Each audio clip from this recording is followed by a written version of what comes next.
അറിഞ്ഞോ August 7 voter ലിസ്റ്റിൽ പേര് നൽകേണ്ട ലാസ്റ്റ് ദിവസം എന്നുള്ളത്? പേടിക്കേണ്ട, ധൃതിയൊന്നും കൂട്ടേണ്ട, നമുക്ക് ഓൺലൈനിൽ തന്നെ നമുക്കിത് രജിസ്റ്റർ ചെയ്യാവുന്നതാണ്. ഇലക്ഷൻ കമ്മീഷന്റെ ഒഫീഷ്യൽ വെബ്സൈറ്റ് നമ്മൾ ഓപ്പൺ ചെയ്ത് കഴിഞ്ഞാൽ സിറ്റിസൺ രജിസ്ട്രേഷൻ ഉണ്ടായിരിക്കും. അതിൽ ക്ലിക്ക് ചെയ്യുമ്പോൾ നമുക്കൊരു ID ക്രിയേറ്റ് ചെയ്യാനുള്ള ഒരു ഓപ്ഷൻ വരും.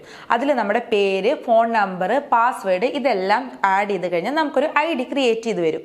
നമ്മൾ ID ക്രിയേറ്റ് ചെയ്യാൻ വേണ്ടിയിട്ട് കൊടുത്തിരിക്കുന്ന നമ്പറാണ് നമ്മുടെ യൂസർ നെയിമായിട്ട് നമുക്ക് ലഭിക്കുന്നത്.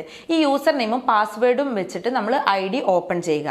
അതിൽ നമുക്ക് ആദ്യം ഫോം 4 ഫില്ല് ചെയ്യാനാണ് വരിക. ഈ ഫോം 4ൽ നമ്മൾ നമ്മുടെ ജില്ല, തദ്ദേശ സ്വയംഭരണ സ്ഥാപനം, നിയോജക മണ്ഡലം, വാർഡ്, ഭാഗ നമ്പർ ഇതെല്ലാം ആഡ് ചെയ്യുക. അതിനുശേഷം നമ്മുടെ വീട്ടിലെ ആരുടെങ്കിലോ അല്ലെങ്കിൽ അയൽവാസിയുടെയോ സീരിയൽ നമ്പർ കൂടി ആഡ് ചെയ്ത് കഴിഞ്ഞ് കഴിഞ്ഞാൽ നമുക്ക് നമ്മുടെ വോട്ടറിൻ്റെ ഡീറ്റെയിൽസ് ആഡ് ചെയ്യാനുള്ള ഓപ്ഷൻ വരും. ഈ വോട്ടറുടെ ഡീറ്റെയിൽസ് ആഡ് ചെയ്യുമ്പോൾ തന്നെ വോട്ടറുടെ പാരൻറ്റിൻ്റെ ഡീറ്റെയിൽസും കൂടി ആഡ് ചെയ്യേണ്ടതുണ്ട്. ഇതിന് ശേഷമാണ് വോട്ടറുടെ ഫോട്ടോ അപ്ലോഡ് ചെയ്യാനുള്ളൊരു ഓപ്ഷൻ വരുന്നത്. അതിൽ നമ്മൾ നമ്മുടെ പാസ്പോർട്ട് സൈസ് ഫോട്ടോ അപ്ലോഡ് ചെയ്യുക. ഇത് കഴിഞ്ഞ് കഴിഞ്ഞാൽ നമ്മൾ പ്രൊസീഡ് അമർത്തിയാൽ നമുക്ക് കൊടുത്തിരിക്കുന്ന ഡീറ്റെയിൽസ് എല്ലാം ചെക്ക് ചെയ്യാനുള്ള ഒരു വിൻഡോ വരും.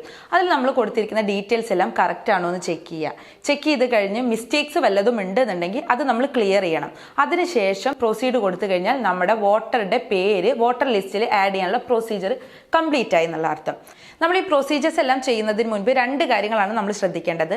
വോട്ടർക്ക് 2025 ജനുവരിയിൽ മുന്നേ 18 വയസ്സ് പൂർത്തിയായിട്ടുണ്ടോ എന്നുള്ളത് നോക്കണം. കരട് വോട്ടർ പട്ടികയിൽ വോട്ടറുടെ പേരുണ്ടോ എന്നുള്ളത് കൂടി നമ്മൾ ചെക്ക് ചെയ്യണം.